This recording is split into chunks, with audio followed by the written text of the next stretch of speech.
ನಮಸ್ಕಾರ, ನೀವು ನೋಡ್ತಾ ಇದ್ದೀರಾ ಫ್ರೀಡಮ್ ಟಿವಿ. ನಾನು ಶಕುಂತಲಾ. ಚಿತ್ರರಂಗದಲ್ಲಿ ನಾಯಕ ನಟರು ಹೇಗೆ ಇಂಪಾರ್ಟೆಂಟ್ ಆಗಿರ್ತಾರೋ ಅದೇ ರೀತಿ ವಿಲ್ಲನ್ಗಳು ಕೂಡ ಅಷ್ಟೇ ಇಂಪಾರ್ಟೆಂಟ್ ಆಗಿರ್ತಾರೆ. ಒಂದು ನಾಯಕ ನಟರಾಗಿರೋರು ಒಂದು ಸಿನಿಮಾವನ್ನು ಯಾವ ರೀತಿಯಾಗಿ ತಗೊಂಡು ಹೋಗ್ತಾರೆ, ಯಾವ ರೀತಿಯಾಗಿ ಒಂದು ಚಿತ್ರವನ್ನು ಮೂಮೆಂಟನ್ನು ನೋಡ್ಕೊಂಡು ಹೋಗ್ತಾ ಇರ್ತಾರೆ, ಮಾಡ್ಕೊಂಡು ಹೋಗ್ತಾ ಇರ್ತಾರೆ, ಎಷ್ಟು ಇಂಪಾರ್ಟೆಂಟ್ ಆಗಿರ್ತಾರೆ ಅನ್ನೋದು ಹೀರೋನ ಮೇಲೆ ಬಿಟ್ಟಿದ್ರೆ, ಇನ್ನು ವಿಲ್ಲನ್ ಕೂಡ ಆ ಚಿತ್ರಕ್ಕೆ ತುಂಬ ಇಂಪಾರ್ಟೆಂಟ್ ಆಗಿರ್ತಾರೆ. ಅದೇ ರೀತಿಯಾಗಿ ಸಲಗ ಮೂವಿಯಲ್ಲಿ ತಮ್ಮದೇ ಆದಂತಹ ಒಂದು ಆಕ್ಟಿಂಗ್ ಮೂಲಕ ವಿಲನ್ ಆಗಿರ್ತಕ್ಕಂತಹ ಯಶ್ ಶೆಟ್ಟಿ ಅವರು ನಮ್ಮ ಜೊತೆಗಿದ್ದಾರೆ. ಅವರನ್ನ ಮಾತಾಡಿಸ್ತಾ ಹೋಗೋಣ ಬನ್ನಿ. ಸರ್ ನಮಸ್ಕಾರ. ನಮಸ್ತೆ ಮೇಡಮ್, ನೀವು ಹೇಗಿದ್ದೀರಾ? ಗುಡ್.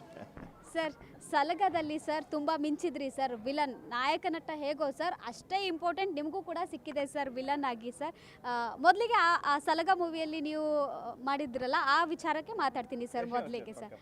ಸರ್ ಒಂದು ಮೂವಿಯಲ್ಲಿ ನಾಯಕ ನಟ ಹೇಗೆ ಇಂಪಾರ್ಟೆಂಟ್ ಆಗಿರ್ತಾರೆ ಅಲ್ವಾ, ಅದೇ ರೀತಿಯಾಗಿ ಖಳನಾಯಕನೂ ಕೂಡ ಅಷ್ಟೇ ಇಂಪಾರ್ಟೆಂಟ್ ಆಗಿರ್ತಾರೆ ಸರ್. ನೀವು ಆ ಪಾತ್ರದಲ್ಲಿ ನೀವು ಮಿಂಚಿದ್ದೀರಾ ಸರ್, ಹೇಗನ್ಸುತ್ತೆ?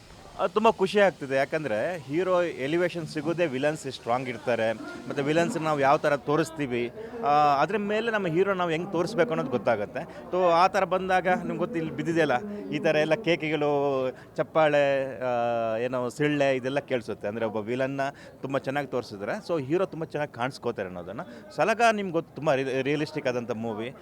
ನಾವೆಲ್ಲ ದುನಿಯಾ ವಿಜಯ್ ಸರ್ ಅವರ ಗರಡಿಯಲ್ಲಿ ಪಲಗಿದವರು. ನಾವು ತುಂಬ ಒಳ್ಳೆ ಪ್ರಮೋಷನ್ ಮಾಡಿದ್ರು ಆ ಟೈಮಲ್ಲಿ. ನಾವು ಶೆಟ್ಟಿ ಆಗಿರ್ಬೋದು, ಕಾಕ್ರೋಚ್ ಆಗಿರ್ಬೋದು, ಎಲ್ಲರೂ ತುಂಬ ಒಂದು ಎಲ್ಲ ಮೀಡಿಯಾದ ಎದುರಿಗೆ ನಮ್ಮನ್ನು ಪರಿಚಯ ಮಾಡಿಸಿದ್ರು. ಅವರು ತುಂಬ ಒಳ್ಳೆ ಎಕ್ಸ್ಪೀರಿಯನ್ಸ್ ಇತ್ತು. ಸೊ ಥ್ಯಾಂಕ್ಸ್ ಹೇಳ್ತೀನಿ ದುನಿಯಾ ವಿಜಯ್ ಸರ್ಗೆ, ಹಾಗೆ ಕೆ ಪಿ ಶ್ರೀಕಾಂತ್ ಸರ್ಗೆ. ಸರ್, ಇವಾಗ ಹೀರೋಗಳಿಗೆ ಒಂದು ಸಿನಿಮಾ ರಿಲೀಸ್ ಆದಮೇಲೆ ಅದಕ್ಕೆ ಎಷ್ಟೊಂದು ಜನ ಹೀರೋಗೆ ಫ್ಯಾನ್ಸ್ ಆಗಿಬಿಡ್ತಾರೆ ಸರ್. ಅದೇ ರೀತಿಯಾಗಿ ನೀವು ವಿಲನ್ ಆಗಿದ್ರಿ, ನಿಮಗೂ ಕೂಡ ಫ್ಯಾನ್ಸ್ ಬೇಸ್ ತುಂಬಾ ಇದೆ ಸರ್.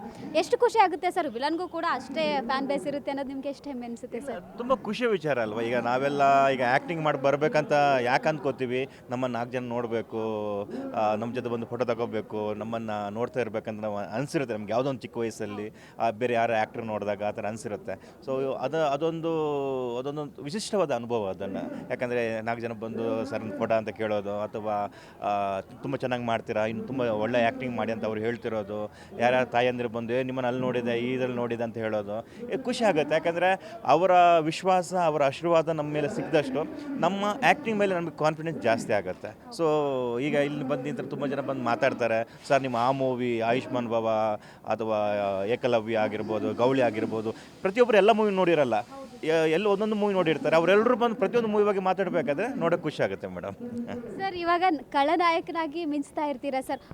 ಒನ್ ಟೈಮಲ್ಲಿ ನೀವು ಇವಾಗ ಹೀರೋಗೆ ಆ್ಯಕ್ಟ್ ಮಾಡಬೇಕಂದ್ರೆ ಯಾವ ರೀತಿಯಾಗಿ ಅಂತ ಪಾತ್ರಗಳನ್ನು ನೀವು ಸೆಲೆಕ್ಟ್ ಮಾಡ್ಕೊತೀರಾ? ಈಗ ನಾವು ವಿಲಾನ್ ಆಗಿ ಮಾಡೋದು ಅಥವಾ ಕ್ಯಾರೆಕ್ಟರ್ ಆರ್ಟಿಸ್ಟ್ ಆಗಿ ಮಾಡಿದಾಗ ಏನಾಗುತ್ತೆ, ಒಬ್ಬ ಡೈರೆಕ್ಟ್ರು ಅಂದ್ಕೊಂಡಿರ್ತಾನೆ ಈ ಕ್ಯಾರೆಕ್ಟರ್ 5 ದಿವಸ ಬೇಕಾಗುತ್ತೆ, 10 ದಿವಸ ಬೇಕಾಗಿರುತ್ತೆ, ಮತ್ತು ಎಲ್ಲ ಡೀಟೇಲಿಂಗ್ ಅವರ ತಲೆಯಲ್ಲಿರುತ್ತೆ. ಸೊ ನಾವು ಹೋಗ್ಬಿಟ್ಟು ಅದಕ್ಕೆ ಜಸ್ಟಿಫೈ ಮಾಡಿಬಿಟ್ಟು ಬಂದುಬಿಡ್ತೀವಿ. ಯಾಕಂದರೆ ಅವ್ರದ್ದು ಕೇಳ್ತೀವಿ ಯಾವ ಥರ ಬೇಕು ಈ ಕ್ಯಾರೆಕ್ಟರ್ ಅಂತ ಹೇಳ್ಬಿಟ್ಟು.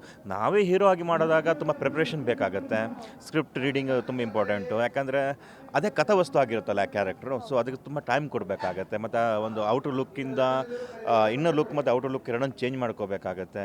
ಸೊ ತುಂಬ ದೊಡ್ಡ ಪ್ರಾಸೆಸ್ ಇರುತ್ತೆ. ಮತ್ತು ಮೂವಿ ಸ್ಟಾರ್ಟ್ ಆದಾಗಿಂದ ಎಂಡ್ ತನಕ ವಿತ್ ಪ್ರಮೋಷನ್ ನಾವು ನಿಲ್ಲಬೇಕಾಗತ್ತೆ. ಒಂದು ರೆಸ್ಪಾನ್ಸಿಬಿಲಿಟಿ ಕೂಡ ಹೌದು ಅದನ್ನು. ಸೊ ಇದೆರಡು ಬೇರೆ ಬೇರೆಯೇ. ಈಗ ನಾವು ವಿಲನ್ಸ್ ಆಗಿ ಮಾಡಿದಾಗ, ಕ್ಯಾರೆಕ್ಟರ್ ಆರ್ಟಿಸ್ಟ್ ಆಗಿ ಮಾಡಿದಾಗ ನಾವು ಸಾಥ್ ಕೊಟ್ಟು ಸಾಕಾಗಿರುತ್ತೆ. ನಾವು ಹೀರೋ ಆಗಿ ಮಾಡಿದಾಗ ನಾವು ಕಂಪ್ಲೀಟಾಗಿ ಆ ಪ್ರಾಜೆಕ್ಟ್ಗೆ ನಮ್ಮನ್ನು ನಾವು ಕೊಟ್ಕೋಬೇಕಾಗತ್ತೆ. ಇವಾಗ ಮಂಡ್ಯದ ಹುಡುಗ ಸರ್ ಚೇತನ್, ಇವ ರೈತ ಅಂತೆ, ಇವಾಗ ಒಂದು ಫಿಲ್ಮ್ ಮಾಡ್ತಾ ಇದ್ದಾರೆ ದೇವಿ ಮೂವಿ. ಇವಾಗ ಸೆಟ್ ನಡೀತಾ ಇದೆ ಸರ್, ಫೈಟಿಂಗ್ ಸೀನ್ ಏನೋ ನಡೀತಾ ಇದೆ. ನೀವು ಕೂಡ ಈ ಸಿನಿಮಾದಲ್ಲಿ ಇದ್ದೀರಾ ಸರ್. ಲೈವಲ್ಲಿ ಇವಾಗ ಶೂಟ್ ನಡೀತಾ ಇದೆ ಸರ್ ಫೈಟ್ದು. ಸರ್ ಹೇಗಿದೆ ಸರ್ ಈಗ ದೇವಿ ಮೂವಿಯಲ್ಲಿ ನೀವು ಎಂಟ್ರಿ ಆಗಿದ್ದೀರಾ, ಏನಿದೆ ಈ ಚಿತ್ರದ ಬಗ್ಗೆ ತುಂಬ ಚೆನ್ನಾಗಿದೆ. ಕ್ಯಾರೆಕ್ಟರ್ ಬಂದುಬಿಟ್ಟು ಹೀರೋಯಿನ್ ಅವರ ಅಣ್ಣನ ಕ್ಯಾರೆಕ್ಟರ್ ಮಾಡ್ತಾ ಇದ್ದೀನಿ. ತುಂಬ ಪವರ್ಫುಲ್ ಆದಂಥ ಕ್ಯಾರೆಕ್ಟರ್ ಇದು. ತುಂಬ ವೇರಿಯೇಷನ್ಸ್ ಇದೆ. ಕೆಲವು ಸಲ ವಿಲನ್ಸ್ ಅಂದಾಗ ನಿಮ್ಗೆ ಏನಾಗುತ್ತೆ, ಅವ್ನು ಕೆಟ್ಟವನೇ ಆಗಿರ್ತಾನೆ. ಇಲ್ಲಿ ಆ ಥರದ್ದು ಏನಿಲ್ಲ, ಕೆಟ್ಟವನು ಇರ್ತಾನೆ, ಒಂದು ಟೈಮ್ ಬಂದಾಗ ಒಳ್ಳೆತನ, ಕೆಲವೊಂದು ಸಂದರ್ಭನ ಅರ್ಥ ಮಾಡಿಕೊಂಡು ಅವನವನು ಚೇಂಜ್ ಮಾಡ್ಕೊಳ್ಳೋದು ತುಂಬಾ ಚೆನ್ನಾಗಿ ಬರೆದಿದ್ದಾರೆ. ಯಾಕಂದರೆ ಕತೆ ಬರೆದಿರೋದು ಈ ಮೂವಿ ಪ್ರೊಡ್ಯೂಸರ್ ಆಗಿ ನಮ್ಮ ನಾಯಕ ನಟ ಚೇತನ್ ಅವರು ತುಂಬ ಚೆನ್ನಾಗಿ ಬರೆದಿದ್ದಾರೆ. ಅವರು ಏನು ವಿಜುವಲೈಸೇಷನ್ ಮಾಡಿದ್ದಾರೆ ಅದನ್ನು ಪ್ರಕಾಶ್ ಅವರು ತುಂಬ ಚೆನ್ನಾಗಿ ತೆಗಿತಾ ಇದ್ದಾರೆ. ಇವತ್ತು ಬೆಳಗ್ಗೆಯಿಂದ ನಮ್ಮದೇ ಸೀನ್ ಇತ್ತು, ಈಗ ಫೈಟ್ ಸ್ಟಾರ್ಟ್ ಆಗಿದೆ. ಆಕಾಶ್ ಸಿನಿಮಾಸ್ ಏನು ಇದು ಎಲ್ಲಿ ಥಿಯೇಟ್ರಲ್ಲಿ ಮಾಡ್ತಾಯಿದ್ದೀವಿ. ಮತ್ತು ನಮ್ಮ ಹೀರೋ ಬಂದುಬಿಟ್ಟು ಡಿ ಬಾಸ್ ಅವರ ಅಪ್ಪಟ ಅಭಿಮಾನಿ. ಎಲ್ಲ ಕಡೆನೂ ಡಿ ಬಾಸ್ ಅವರ ಫೋಟೋ ಇದೆ. ಅವರನ್ನು ಹೂಮಲೆಯಲ್ಲಿ ಮುಳುಗಿಸ್ಬಿಟ್ಟಿದ್ದಾರೆ. ಸೊ ಎಂಜಾಯ್ ಮಾಡ್ತಿದ್ದೀವಿ ನಾವೆಲ್ಲರೂ ಈ ಪ್ರೊಸೆಸನ್ನು. ಸರ್, ಈ ಚಿತ್ರದಲ್ಲಿ ನೀವು ನಾಯಕಿಯ ಅಣ್ಣ ಅಂತ ಹೇಳ್ತಾ ಇದ್ದೀರಾ ಸರ್. ಇದರಲ್ಲಿ ನೀವು ಒಬ್ಬ ಅಣ್ಣ ಅಂದಮೇಲೆ ಹೀರೋಗೆ ವಿಲನ್ ಆಗ್ತೀರಾ, ಹೇಗೆ ಏನು ಸಪೋರ್ಟಿವ್ ಆಗೇ ಇರ್ತೀರಾ, ಯಾವ ರೀತಿಯಾಗಿದೆ ಇಲ್ಲ ಸರ್? ಇಲ್ಲ, ಈಗ ಯಾವ ಅಣ್ಣನೇ ಆಗಿರಲಿ, ಒಂದು ಸ್ವಲ್ಪ ನನ್ನ ತಂಗಿ ಬಗ್ಗೆ ಯಾರು ಲೈನ್ ಹೊಡಿತಿದ್ರೆ ಯಾವ ಕೂಡ ಫಸ್ಟ್ ಬೇಗ ಅವನು ಇದಾಗಲ್ಲ. ಬಟ್ ಒಂದು ಸಂದರ್ಭ ಬಂದಾಗ ಅವನಿಗೆ ಅರ್ಥ ಆಗುತ್ತೆ, ವಿಷಯಗಳು ಅರ್ಥ ಆಗುತ್ತೆ, ಆವಾಗ ಚೇಂಜ್ ಆಗ್ತಾನೆ. ಈಗ ನಾನು ಅದಕ್ಕಿಂತ ಮುಂಚಿನ ಇದರಲ್ಲಿದ್ದೀನಿ, ಅವನನ್ನು ಹೇಟ್ ಮಾಡ್ತಾ ಇದ್ದೀನಿ. ಸೊ ಅವ್ನು ಕಂಡ್ರೆ ನಂಗೆ ಆಗ್ತಿರಲ್ಲ. ಸೊ ನನ್ನ ಹುಡುಗರಿಗೆ ಫೈಟ್ ಮಾಡ್ತಿದ್ದಾರೆ, ಯಾಕೆ ನಾನು ಫೈಟ್ ಮಾಡ್ತೀನಿ.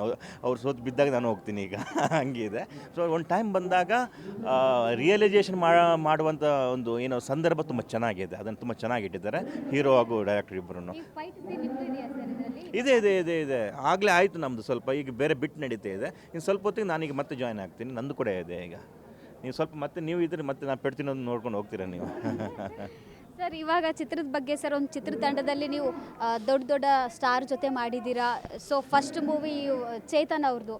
ಸೊ ಹೇಗೆ ಅನಿಸುತ್ತೆ ಸರ್, ಒಬ್ಬ ನ್ಯೂ ಕಮರ್ ಜೊತೆ ಮಾಡ್ತಾ ಇದ್ದೀರಾ? ಫಿಲ್ಮ್ ಇಂಡಸ್ಟ್ರಿ ಅನ್ನೋದು ನ್ಯೂ ಕಮರ್ ಅಂತ ಏನು ಬರಲ್ಲ. ಒಬ್ಬ ಡೈರೆಕ್ಟರ್ ಮತ್ತು ಈಗ ನೋಡಿ, ಈಗ ಇಬ್ಬರು ಡೈರೆಕ್ಟರ್ಸ್ ಇದ್ದಾರೆ. ಒಬ್ಬರು ಮೂವಿ ಡೈರೆಕ್ಟರ್ ಇದ್ದಾರೆ, ಇನ್ನು ಫೈಟ್ ಮಾಸ್ಟರ್ ಇದ್ದಾರೆ, ಅವರು ಕೂಡ ಫೈಟ್ ಡೈರೆಕ್ಟರ್ ಅವರು ಕೂಡ. ಸೊ ಅವ್ರ ಎಕ್ಸ್ಪೀರಿಯನ್ಸ್ ಇರೋದ್ರಿಂದ ಅವ್ರ ಎಕ್ಸ್ಪೀರಿಯನ್ಸ್ ಫುಲ್ ಇಲ್ಲಿ ಆಗ್ತಾ ಇದ್ದಾರೆ. ಹಾಗಾಗಿ ನಮಗೇನು ಭಯ ಇಲ್ಲ. ಸೊ ಸೀನ್ಸ್ ಇದ್ದಾಗ ನಮ್ಮ ಡೈರೆಕ್ಟರ್ ನಮಗೆ ಇನ್ಪುಟ್ ಕೊಡ್ತಾರೆ. ಫೈಟ್ ಅಂತ ಅಂದಾಗ ಫೈಟ್ ಅಸಿಸ್ಟ್ಗಳಿರ್ತಾರೆ, ಫೈಟರ್ಸ್ ಇದ್ದಾರೆ. ನಮಗೇನು ಏಟ್ ಆಗದಂಗೆ ಯಾವ ಥರ ಮಾಡಬೇಕು, ಇದಕ್ಕೆ ಈ ಥರ ನುಗ್ಗಬೇಕು, ನೀವು ಈ ಥರ ಟರ್ನ್ ತಗೋಬೇಕು ಎಲ್ಲ ಹೇಳ್ಕೊಡ್ತಾರೆ. ಹಾಗಾಗಿ ಯಾವ ಭಯನೂ ಇಲ್ಲ. ಇಬ್ಬಿಬ್ಬರು ಡೈರೆಕ್ಟರ್ಸ್ ತುಂಬ ಚೆನ್ನಾಗಿ ಮಾಡ್ತಿದ್ದಾರೆ ಈಗ. ಯಾಕೆ ಮಾತಂದೆ ಅಂದರೆ ನ್ಯೂ ಕಮರ್ ಅಂತ ಯಾಕಂದೆ ಅಂದರೆ ಅವರೇ ಹೇಳಿದರು ಸ್ವತಃ, ನಾನು ನ್ಯೂ ಕಮರ್ ಅಂತೇಳಿ ನಂಗೆ ಯಾರು ಹೀರೋಯಿನ್ಸ್ ಒಪ್ಕೊಂಡಿರಲಿಲ್ಲ ಅಂತ ಅವರೇ ಹೇಳಿದರು ಸ್ವತಃ ನಂದ್ಕೊಂಡು. ಅದಕ್ಕೆ ನಾನು ಈ ಮಾತನ್ನು ನಿಮ್ಗೆ ಕೇಳಿದೆ. ಇಲ್ಲ, ನಿಮಗೆ ಒಂದು ಅದ್ಭುತವಾದ ಗುರು ಸಿಕ್ಕಿದ್ರೆ ಯಾವತ್ತೂ ಕೂಡ ನ್ಯೂ ಕಮರ್ ಅಂತ ನ್ಯೂ ಕಮರ್ ಅಂತ ನೀವು ಅಂದ್ಕೊಳ್ಳೋಂಥ ಅವಶ್ಯಕತೆ ಇರಲ್ಲ. ಯಾಕಂದರೆ ಒಬ್ಬ ಅದ್ಭುತ ಗುರು ಸಿಗಬೇಕು. ಆ ಥರ ಡೈರೆಕ್ಷನಲ್ಲಿ ಇವರು ಸಿಕ್ಕಿದ್ದಾರೆ, ಪ್ರಕಾಶ್ ಸರ್ ಸಿಕ್ಕಿದ್ದಾರೆ, ದಿಲೀಪ್ ಅವ್ರು ಫೈಟ್ ಮಾಸ್ಟರ್ ಆಗಿ ಸಿಕ್ಕಿದ್ದಾರೆ. ಹಾಗಾಗಿ ಅವರು ಈಸಿಯಾಗಿ ಮಾಡ್ತಿದ್ದಾರೆ. ಅವ್ರ ಜೊತೆ ನಾವು ಕೂಡ ಈಸಿಯಾಗಿ ಮಾಡ್ತಿದ್ದೀವಿ. ಸರ್, ಇನ್ನು ಎಷ್ಟು ದಿನ ಇರ್ಬೋದು ಸರ್ ಇದು ಸಿನಿಮಾದ ಒಂದು ಚಿತ್ರೀಕರಣ? ಇಲ್ಲ, ಈಗಷ್ಟೇ ಅವರು ಶಿವಮೊಗ್ಗದಲ್ಲಿ ಒಂದು ಶೆಡ್ಯೂಲ್ ಮುಗಿಸ್ಕೊಂಡು ಬಂದಿದ್ದಾರೆ. ಈಗ ಬ್ಯಾಂಗ್ಳೂರು ಶೆಡ್ಯೂಲ್ ಶುರುವಾಗಿದೆ. ಇನ್ನು ಮುಂದಕ್ಕೆ ಶರತ್ ಸರ್ ಆಗಿರ್ಬೋದು, ಭವ್ಯ ಅವರು ಆಗಿರ್ಬೋದು, ತುಂಬ ಜನ ಬಂದು ಸೇರ್ಕೋತಾ ಇದ್ದಾರೆ. ಐ ಥಿಂಕ್ ಸೆಪ್ಟೆಂಬರಲ್ಲಿ ಮತ್ತೆ ಶುರು ಆಗ್ತಾ ಇದೆ. ಕಂಟಿನ್ಯೂ ಆಗಿ ನಾವು ಶೂಟ್ ಮಾಡ್ತಿದ್ದೀವಿ. ಸರ್, ಯಾರ್ಯಾರಿದ್ದಾರೆ ಸರ್ ಈ ಸಿನಿಮಾದಲ್ಲಿ, ದೇವಿ ಮೂವಿಯಲ್ಲಿ? ನಂಗೆ ಗೊತ್ತಿರುವಂಗೆ ಚೇತನ್ ಅವರು ಹೀರೋ ಆಗಿ ಮಾಡ್ತಿದ್ದಾರೆ, ಭವ್ಯ ಅವರು ಇದ್ದಾರೆ, ಆ್ಯಂಡ್ ನಮ್ಮ ಹುಲಿ ಕಾರ್ತಿಕ್ ಅವರು ಇದ್ದಾರೆ, ಮತ್ತು ಜಗ್ಗಮಮ್ಮಿ ಅವರು ಇದ್ದಾರೆ. ಆಮೇಲೆ ಶರತ್ ಸರ್ ಮತ್ತು ಎಂಟ್ರಿ ಕೊಡ್ತಾರೆ. ಸೊ ಇಷ್ಟು ಜನ ಇದ್ದಾರೆ. ಮತ್ತು ಇನ್ನು ತುಂಬ ಜನ ರವಿಚೇತನ್ ಅವರು ಇದ್ದಾರೆ, ತುಂಬ ಜನ ಆ್ಯಕ್ಟ್ರಸ್ ಇದ್ದಾರೆ. ಅಂದರೆ ಇನ್ನು ಕಾಂಬಿನೇಷನ್ ಬಂದಾಗ ಗೊತ್ತಾಗುತ್ತೆ ಯಾರ್ಯಾರು ಇರ್ತಾರೆ ಅಂತ ಹೇಳ್ಬಿಟ್ಟು. ಮತ್ತು ಯಾವುದು ಕೂಡ ಆ್ಯಕ್ಟ್ರಿಗೆ ಮೂವಿ ಶುರು ಅಂದರೆ ಸ್ಪಾಟಿಂಗ್ ಬಂದ ಮೇಲೇ ಅಲ್ಲಿ ಕಮಿಟ್ ಅಂತ ಲೆಕ್ಕ ಅಲ್ವಾ. ಅದಕ್ಕಿಂತ ಮುಂಚೆ ಏನು ಚೇಂಜಸ್ಸು ಒಬ್ರು ಇರ್ತಾರೆ, ಮತ್ತು ಆ ಪ್ಲೇಸ್ಗೆ ಇನ್ನೊಬ್ರು ಬರ್ತಾರೆ. ಅದನ್ನೆಲ್ಲ ನಾವು ಇದು ಮಾಡೋಕ್ಕಾಗಲ್ಲ. ಸರ್, ಇನ್ನೊಂದು ಮತ್ತೆ ಸರ್, ನಿಮ್ಮ ನೆಕ್ಸ್ಟ್ ಪ್ರಾಜೆಕ್ಟ್ ಯಾವುದಾದ್ರೂ ಇದೆಯಾ? ಈಗ ಸೀತಾರಾಮ್ ರಾಜು ನಡೀತಾ ಇದೆ. ಆಮೇಲೆ 666 ಡ್ರೀಮ್ ಥಿಯೇಟರ್ ನಡೀತಾ ಇದೆ, ಹೇಮಂತ್ ರಾವ್ ಸರ್ದು. ಅದ್ರ ಜೊತೆಗೆ ಈಗ ಹಲ್ಕಾಟನ್ ಈಗ ಸದ್ಯಕ್ಕೆ ಶುರು ಆಗ್ತಿದೆ. ವಸಿಷ್ಠ ಅವರು ಮತ್ತು ನಾನು ಇದು ಕಡಲ್ಕೋಟೆ ಮುಗಿಸ್ಕೊಂಡು ಬಂದಿದ್ದೀವಿ. ಇನ್ನೊಂದು ಸಾಂಗ್ ಪೆಂಡಿಂಗ್ ಇದೆ ಅಷ್ಟೇ. ಆಮೇಲೆ ನಮ್ಮ ಸೂರಜ್ ಕಾಮಿಡಿ ಕಿಲಾಡಿಗಳು ಅವ್ರದ್ದು ಮಂಗಳ ಮೂವಿ ಫಿನಿಶ್ ಆಗಿದೆ, ಇನ್ನೇನು ಸ್ವಲ್ಪ ಇದೆ ಅಷ್ಟೇ. ಸೊ ಮತ್ತು ಗಿಲ್ಲಿದ್ದು ಪಳ್ಳರ್ ನಡೀತಾ ಇದೆ. ಎಲ್ಲ ಒಟ್ಟಿಗೆ ನಡೀತಾ ಇದೆ. ಈಗ ಸಾಲು ಚಿತ್ರಗಳಲ್ಲಿ ಇದ್ದೀರಾ ಸರ್ ನೀವು. ಯಶಸ್ವಿ ಸಿಗಲಿ ಸರ್, ಹೀಗೆ ಮುಂದಕ್ಕೆ ಹೋಗಿ sir. Madam, thank you very much. ಕೊನೆಯದಾಗಿ ಸರ್, ಈಗ ದೇವಿ ಮೂವಿ ಸೆಟ್ಟಲ್ಲಿ ಇದ್ದೀರಾ, ಲಾಸ್ಟ್ ಸಿನಿಮಾ ಬಗ್ಗೆ ಏನು ಹೇಳ್ತೀರಾ ಸರ್? ನೀವು ನೋಡ್ತಾ ಇದ್ದೀರಾ ಎಷ್ಟು ಜನ ಕೆಲಸ ಮಾಡ್ತಿದ್ದೀರಾ. ಒಂದು ಮೂವಿ ಅಂದರೆ ಅಷ್ಟು ಈಸಿ ಅಲ್ಲ. ಒಂದು ಸುಮಾರು ಒಂದು 150 ಜನ ಏನು ನಮ್ಮ ಕ್ರೂ ಇದ್ದಾರೆ. ಅದ್ರ ಜೊತೆಗೆ ಒಂದು 150 ಜನ ಜೂನಿಯರ್ಸ್ ಇದ್ದಾರೆ. ಸೆಟ್ ಅವ್ರು ಈ ಥರ ವರ್ಕ್ ಮಾಡ್ತಿದ್ದಾರೆ. ಕ್ರೇನ್ ಬಂದು ನಿಂತಿದೆ. ಅಂದರೆ ಮೇಕಿಂಗ್ ಅನ್ನೋದು ಈಸಿ ಅಲ್ಲ. ಸೊ ನಾವು ಮೂವಿ ನೋಡ್ಕೊಂಡು ನಾವು ಹೇಳ್ಬಿಡ್ತೀವಿ ಇದು ಹಂಗಾಯ್ತು ಹಿಂಗಾಯ್ತು ಅಂತ ಬಿಟ್ಬಿಟ್ಟು ಇಲ್ಲಿ ಕಷ್ಟ ಬೇರೆನೇ ಇದೆ. ಸೊ ಈ ಕಷ್ಟ ನಾವು ಪಡ್ತಾ ಇದ್ದೀವಿ. ಇದೆಲ್ಲ ನಿಮಗೆ ದೇವಿ ಮುಖಾಂತರ ನಾವು ಟ್ಯಾಕ್ಸಿಗೆ ಬರ್ತೀವಿ. ಆಗ ನಾವು ಬಂದಾಗ ನಮ್ಮ ಬೆನ್ನು ತಟ್ಟಿ ನಮ್ಮನ್ನು ಪ್ರೋತ್ಸಾಹಿಸಿ. Thank you sir. Thank you. Yes, ನೋಡಿದ್ರಲ್ಲ, ಯಶ್ ಶೆಟ್ಟಿ ಅವರ ಮಾತಿದಾಗಿತ್ತು. ನೀವು ನೋಡ್ತಾ ಇದ್ದೀರಾ ಫ್ರೀಡಮ್ ಟಿವಿ, ಇದು ಜನಸಾಮಾನ್ಯರ ಚಾನಲ್. ಕ್ಷಣದ ಸುದ್ದಿಗಳಿಗಾಗಿ ಫ್ರೀಡಮ್ ಟಿವಿ ಸಬ್ಸ್ಕ್ರೈಬ್ ಮಾಡಿ, ಲೈಕ್ ಮಾಡಿ ಹಾಗೂ ಫಾಲೋ ಮಾಡಿ. ಹೊಸ ಸುದ್ದಿಗಳ ನೋಟಿಫಿಕೇಶನ್ಗಾಗಿ ಬೆಲ್ ಐಕಾನ್ ಮೇಲೆ ಕ್ಲಿಕ್ ಮಾಡಿ.